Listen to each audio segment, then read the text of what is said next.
If you're an engineer on a factory floor, you know you're not just building things, you're basically fighting chaos, right? Every single component, every process, it all has some variation. So what's your secret weapon to tame all that chaos? Well, it's not a bigger wrench, I'll tell you that. It's a few simple statistical tools. Today, we're going to dive into the absolute fundamentals of how you can use data to really understand and improve any manufacturing process. Let's get right into it.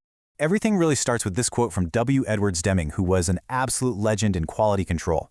And look, this isn't just some nice saying to put on a poster. For an engineer, this is basically the first law of the factory floor.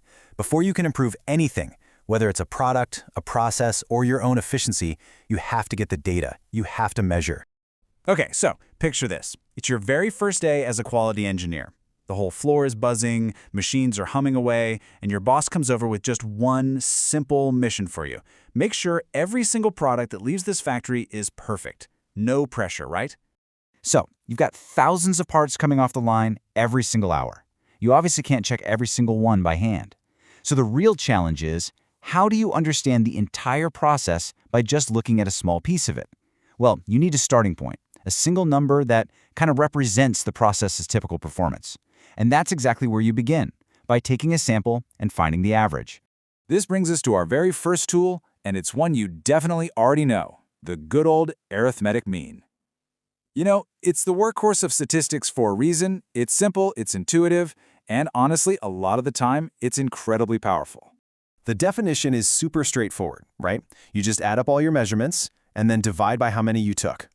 In engineering, the mean gives you that one single number to represent the central point of your process. You know, the value that everything else seems to be clustering around.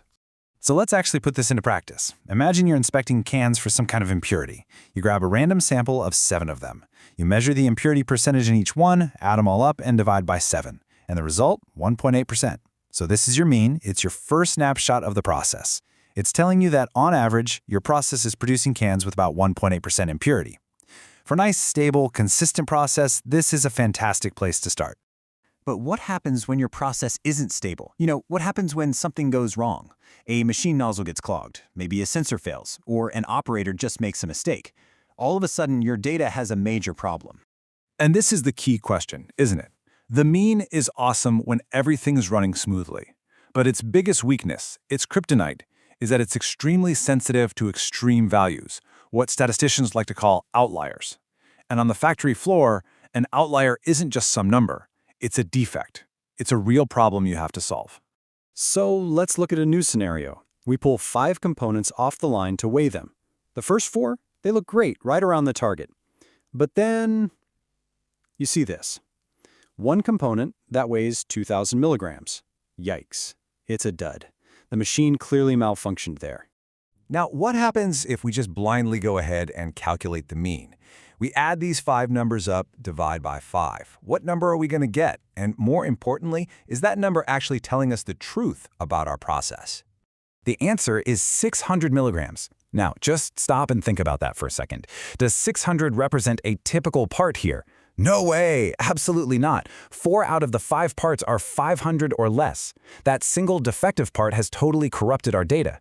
It's dragged the average way, way up, and it's giving us a completely misleading picture. If you reported this number to your boss, you'd be hiding the real story. This is where the mean can really fail you. And this is exactly why we need a more robust tool, one that isn't so easily bullied by a single bad apple. And that brings us to our second tool, the median.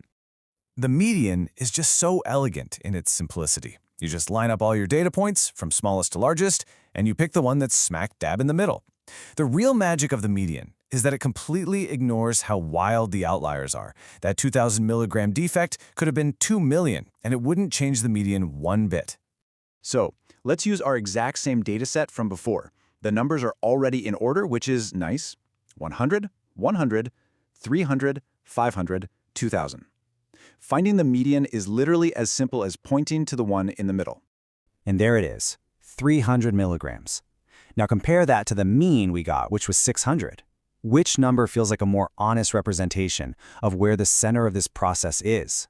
It's the median, hands down. It tells you that 50% of your parts are below 300 and 50% are above. It gives you the true middle, totally immune to the chaos from a single messed up part. All right, we have one more tool to add to our kit. So, while the mean gives you the average, and the median gives you the true middle, our third tool, the mode, it answers a totally different question. What's happening most often? The mode is simply the value that shows up most often. It's the most frequent data point. And in manufacturing, this is actually incredibly useful for spotting recurring patterns or maybe even hidden problems. So for our 5-component weights, take a quick look. Which value appears more than any other? Yep, it's 100 milligrams. The mode is 100. So, as an engineer, what could this tell you? Well, it might mean your process is consistently hitting a very specific value. In this case, maybe the machine's default setting is a little bit low, so it's spitting out a lot of parts at exactly 100 milligrams. The mode helps you spot the most common outcome, whether that's your target or a recurring error. So there you have it. You now have 3 fundamental tools. And these aren't just abstract math concepts, right? This is a practical toolkit you can use for diagnosing problems on the factory floor. The mean, the median, and the mode. And each one tells you a different story about your data. Think of this as your practical guide for when to use each tool. You're going to use the mean when your process is humming along nicely and the data looks stable. It really is the best measure for a normal situation. But the second you suspect a problem, like a defective batch or machine error, you switch to the median. It gives you the true center, and it ignores all the noise. And then, to see what's happening most often, to spot those recurring values, that's when you look to the mode. But listen, finding the center of your process, that's just the first step. Knowing what's typical is absolutely essential. But the next critical question for any engineer is this: how consistent is my process? How much do the parts actually vary around that center? Because answering that question, well, that's the key to true quality control. So, if this breakdown was helpful for you, do me a favor and give it a like and subscribe for more explainers like this one. And hey, if you know someone else who'd find this useful, be sure to share it with them. Let us know in the comments what other engineering or data topics you want us to break down next. Thanks for watching.